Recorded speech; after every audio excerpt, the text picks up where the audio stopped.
आता आहे खेड शहरातल्या आमच्या खामतळे परिसरातल्या या वस्तीमध्ये आणि माझ्या समोर आहे आमचा कार्यकर्ता स्वर्गीय प्रवीण चव्हाण आणि त्याचं कुटुंब या ठिकाणी आहे, त्याची आई देखील या ठिकाणी आहे.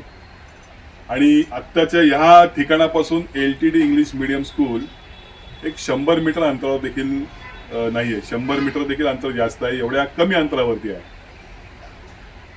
या माऊलींनी आपल्या मुलांच्या शिक्षणासाठी या छोटीच्या ऍडमिशनसाठी RT अंतर्गत अर्ज केला होता आणि तो अर्ज या प्रशासनाने आज फेटाळून लावला. मुळात प्रवीण गेल्यापासून या माऊलीच्या वरतीच कुटुंब आहे, आई आहे, सासू आहे आणि दीर आहे, ते सगळे मिळून त्यांचं पालन पोषण करतात. परंतु ही जर मुलगी बघितला आणि परिस्थिती जर बघितली तर खऱ्या अर्थानं या विद्यार्थ्यांना गरज आहे. परंतु आज त्यांचं हे RT अंतर्गत या मुलीचं ऍडमिशन प्रवेश नाकारला. गरजवंतांना नाकारून श्रीमंत मुलांची नावं त्या यादीत आहे आणि त्याच्यावर आमचा आक्षेप आहे. आणि म्हणून ही परिस्थिती दाखवण्यासाठी मी इथे आलो. फेब्रुवारीपासून 7 ते 8 हजार रुपये खर्च करून कागदपत्र जमवून यांनी सगळे अर्ज केले, खेपा मारल्या, प्रसंगी धावपळ केली, परंतु तरी देखील निर्दयी प्रशासनानं त्यांचं हे मंजूर केलं नाही. आज त्यांची परिस्थिती अशी आहे की अजून त्यांना एक मुलगी 2 मुलं आहेत, त्यांची देखील ते फी भरतायत. आज ही परत फी भरताना त्यांना कुठेतरी उधार उसनवारी करावी लागेल. तर काय परिस्थिती झाली तर आपण यांच्याकडनंच, प्रवीणच्या सौभाग्यवती त्यांच्याकडनंच आपण जाणून घेऊया. त्याची आई देखील आहे.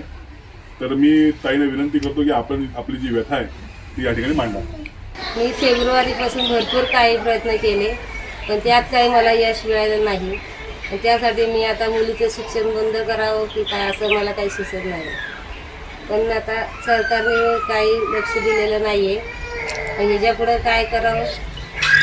शाळा 100 किलो अंतरावर आहे.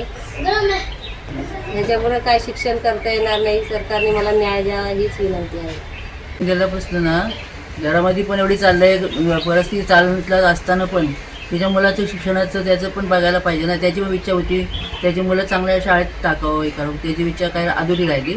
तर ह्याच्या पुढचं पण किती प्रयत्न करते मोठी पण सून, पण काय त्याच्यामध्ये कोण दादच देत नाही तिच्या. ते अर्ज भरून आता 3-4 महिने झाले तरी म्हणतात की काय अजून होतच नाही. हे चाललंय त्यांचं. याची काहीतरी त्या लोकांनी दखल घ्यावी हीच त्यांची विनंती आहे. टाइम्स डिजिटलला लाईक करा, शेअर करा, सबस्क्राईब करा आणि बेल आयकॉन दाबायला विसरू नका. Times digital.